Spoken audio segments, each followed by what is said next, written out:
It's been very rosy for them. Falana lists those benefiting from Tinubu'S economic policies. Human rights lawyer and senior advocate of Nigeria, son Femi Falana, has criticized the economic policies of President Bola Tinubu, asserting that the wealthy are beneficiaries while exacerbating hardship for ordinary Nigerians. Nigerian news report that Falana made this known on Monday during an appearance on Channels Television's Politics Today program. Falana stated that while it has been very rosy for top officials of the All Progressive Congress (APC), things have been getting tougher for many Nigerians. I'm telling you. He said for members of the government, and I'm talking of top officials, it's been very rosy. One of them was singing a week ago that things are getting better. Of course, for the rich, the bourgeois, things are getting better. But for the masses of our people, things are getting tougher because they are going through an excruciating economic crisis. While acknowledging Tinubu's repeated call for public patience, Falana says such appeals cannot substitute for policies grounded in local realities. Yes. You cannot keep telling us to be patient. Patient. Till when? Till when exactly? When people are suffering, insecurity is on the rise. People cannot go out. You'll be scared. You don't know the kind of bus you are going to enter. You don't know what's going to happen on the road. Everything is just somehow. And then you say that we should be patient, but you people are flexing. People are enjoying. He added, in fairness to the president on many occasions, he has asked Nigeria to bear with him, to exercise patience. Have we not been patient enough? 2 years. That our economic program will lead to prosperity. Whether you believe that or not is another matter. But the government itself realizes that there is crisis in town. That people are hungry. That many are about to withdraw their children from school because of the rigid implementation of neoliberal policies dictated or endorsed by the IMF and World Bank. Things are really hard. Abiodun Amala says you are not sincere. During this regime, governor received double, workers double salary. That's a lie.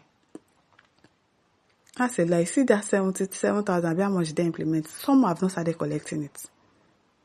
Some people have not started collecting that. They are still collecting the old minimum wage. As a lawyer, give FG ways how he can make it mandatory for governor to make LG be free, so gain of democracy can reach grassroots. Now, wow. Kingsley Ochoma says, Falana has spoken to the reality, the fact on ground. Most of those eulogizing tipping are hirelings, exactly beneficiaries of the IMF, WB policies. How many countries in the world have succeeded with these policies? How many? Femi says, Falana doesn't deserve a son. I don't understand. He doesn't deserve a son. Really. I watched him on Channel TV on Sunday when he was ignorantly comparing court judgments on sealing media houses by the military and sealing of properties relying on enabling law that permits them to do so as defaulters. But there's actually a law that is holding them. It's not even the only person that said it. Even Serap too has said it. That you cannot just go to the embassy and lock their office. There's a law. And they were the ones that signed it. And the money we are even talking about is small money. All the money, they said all the money is like 5,000 naira, 10,000 naira. You now want to, of course it's going to cause problems. I don't know why people don't like this man, this Falana man. I don't know. What did he do to them that everything he says, they just attack him? He's not a son. He's not a lawyer. He's not this. He's not that. Falana is gradually losing my respect. I don't understand. Why? Because he says the truth and you people start to argue. He's a lawyer. He knows what he's saying. Of course there's a law. He said there's a Vienna law that Nigerians signed so that you cannot disturb them. Of course they can pay ground rent.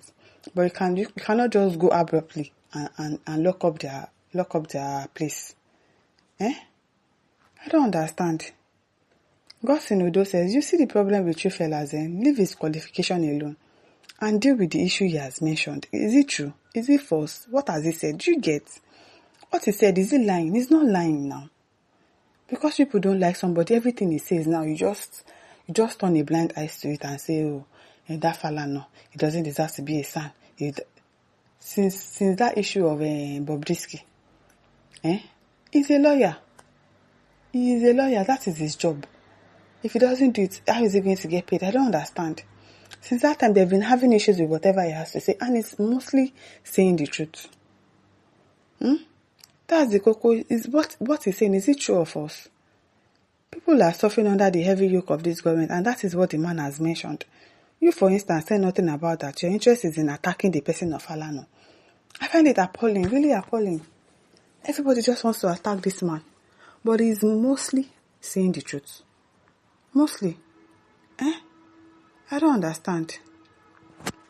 Religion says why Nigerians deserve their pains, unable to fault what Mr. Falana has said about this government. Some folk are in frustration and for reasons we didn't speak to hear kicking him, disparaging his person. Some even ridicule him as wanting to play present day far with him. I don't know why. I don't know what he has done. He's always saying the truth.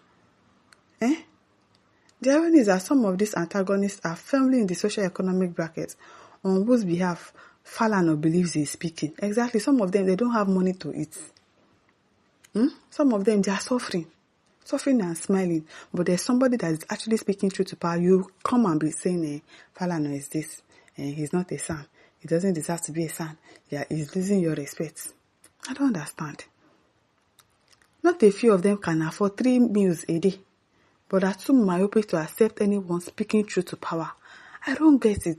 Nigerians, I say that we deserve these people that are leading us, because somebody will come outside and say the obvious truth, and you will be there, you will be criticizing that person.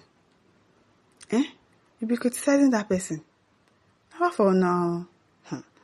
When says the truth of the matter is that each administration that comes into government brings non-workable economic policies given to them by IMF, IBRD, and other donor nations, and they're in government know quite well that they can't work. The only option left for them to calm the masses down is telling them to give them time.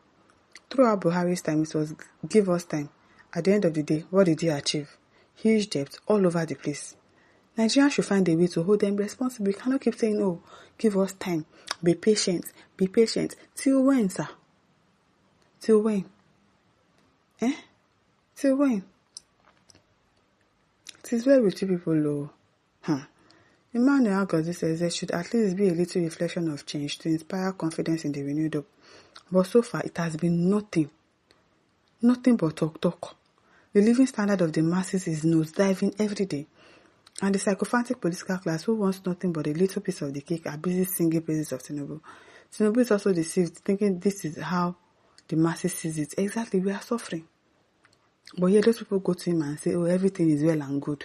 And he also thinks that everything is well and good, but everything is not well and good.